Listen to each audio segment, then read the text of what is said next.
Ayan, lakad-lakad muna kaming dalawa ni Todo. First time kong dumaan dito. Wow, may ano pala dito, mga restaurant. Ay, ang daming tao. Ay, ito yung isa sa ano. Malapit lang pala sa bahay ito. Nakita ko to sa vlog ni ano. Sino ba yun? Yung maganda. Cherry White. Ayan. Ang Cash City.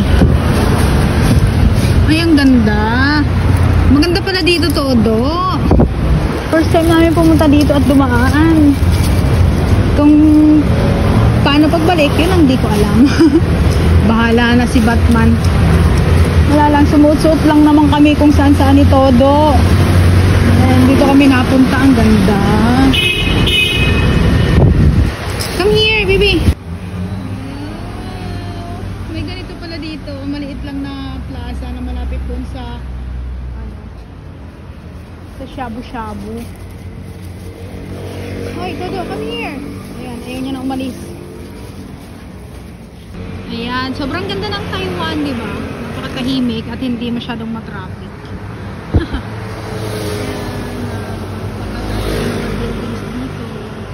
Ganyan yung mga itsura ng mga buildings dito sa Taiwan. Laging dinadaanan na tawag yan? Malalakas na lindol.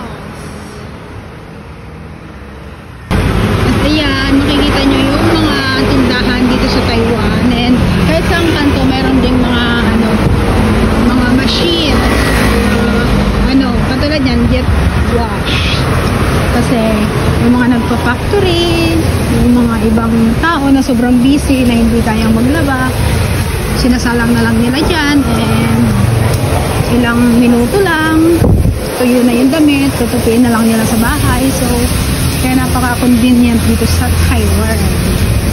At ayan, diba? First time ko dito sa side na to, sa lugar na to. Kaya, didiretsuin na natin Todo. This is our first time here.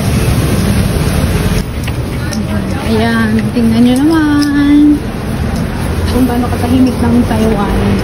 Walang mga nagkukumpulan ng mga chismosa, hindi katulad sa Pilipinas, kahit saan maraming nagkukumpulan ng mga chismosa, nagmamarites. Dito hindi, kasi busy sila sa mga kanya-kanyang buhay nila, sa pagtatrabaho or paghahanap ng pera. Hindi katulad sa Pilipinas, wala na nga makain, chichismisan pa ang ginagawa. Yan, ito yung mga kondo dito, di ba? Ayan, ganyang kataas. Diba, ang taas ng mga kondo dito, nakakatakot. Pero masasanay ka na rin pag nagtagal ka na sa mga lindol. Pero ako di pa ako masyadong sanay kasi how many times ko pa lang naman nararanasan ng lindol, at pinagpipray ko araw-araw na wag naman sanang maglindol na. Yan, may park na naman dito. Kahit saan kasing mga gilid-gilid may park dito sa Taiwan, kaya pwede ka magpahinga, upo-upo dyan, inom ng alak, ganun yung ibang ginagawa ng mga Pinoy. Ako kasi, siguro 1 year and 2 months na akong hindi nakakatikim ng alak. Mabait, sana all mabait. Ayun mo, may mga kainan pa dun. Pero dito kami ni Todo, kasi baka bigla kami mawala talaga. Kasi hindi ko alam kung saan kami sumuot kanina. Basta kung saan, ayan, kahit sa gilid may kainan, may bilihan ng pagkain. And alam nyo ba na mga mura lang ang pagkain dito?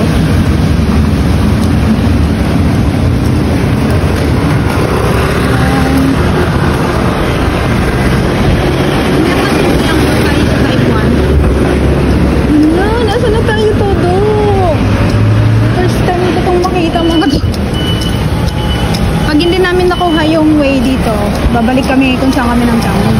Medyo malayo na pero okay din. Okay lang naman kasi hindi pa naman kami pagod dito. Si Lolo mag-isa lang dun sa bahay.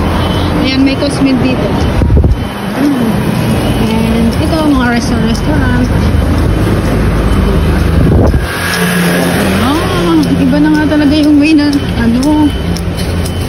pinuntahan namin.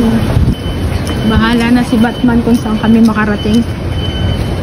Ang importante, hindi pa masyadong gabi. Pag nawala, edi wala. Babalikan lang namin kung saan kami nanggaling. Oh, hindi na nga to. Kasi Nanchang na to eh, Nanchang Road. Ang layo na natin todo. Gala pa more. Gala kasi tong aso na to. Wala, babalikan kung saan kami nanggaling kanina.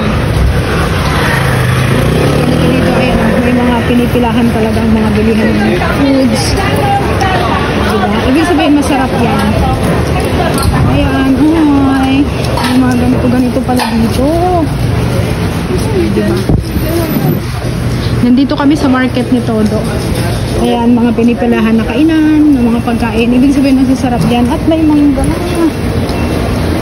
3 piraso, 220. Mahal. First time ko makapunta dito. Sana kaya yung way namin pabalik.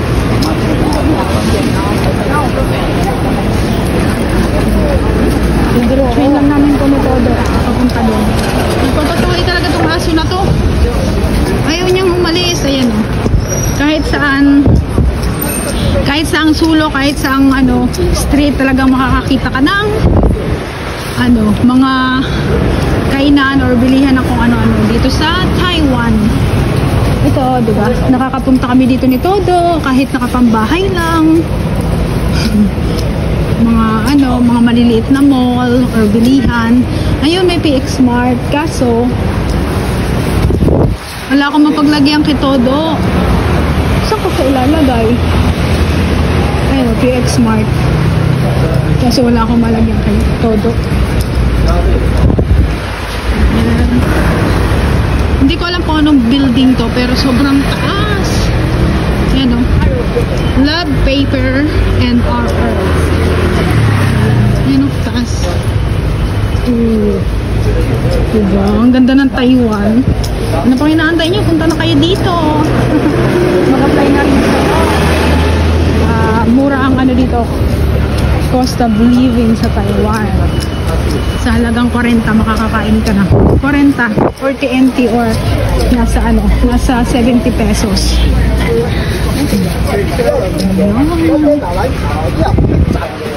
Lalo na ako kasi ako kuripot talaga ako. Daming books. Kaya kong kumain ng pag lumalabas ako. Kaya kong kumain ng halagang 29 NT. Diba? Napakakuripot ko. Ang taas talaga ng building na to. Dito sa part na malapit sa bahay.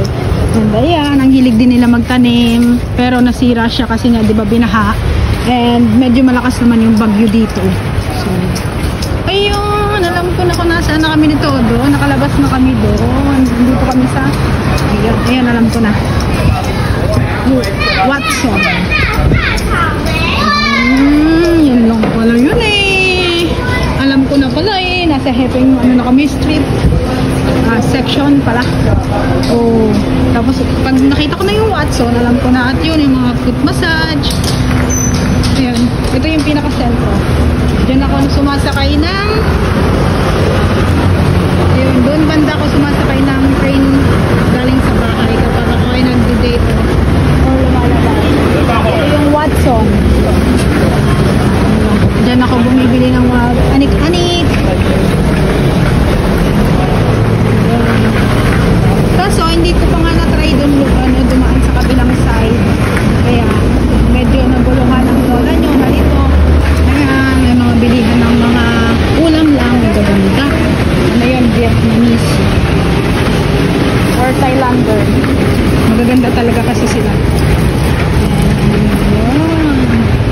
Ayan yung plaza na lagi namin pinupuntahan ni Todo. Ayun. Kaso diba sa likod kami dumaan kasi gusto kong i-try doon, pero ngayon ko lang na-realize or nalaman na mas marami pa ng kainan sa likod compared dito. And ayun na yung PX Mart. Bibili ako ng ng kung anong anik-anik. Ayan yung plaza. O, diba? Nakuha rin ni Todo. Ayan pa, dito kami minsan nag-stay ni Todo. Todo, come here, no? We're not going there.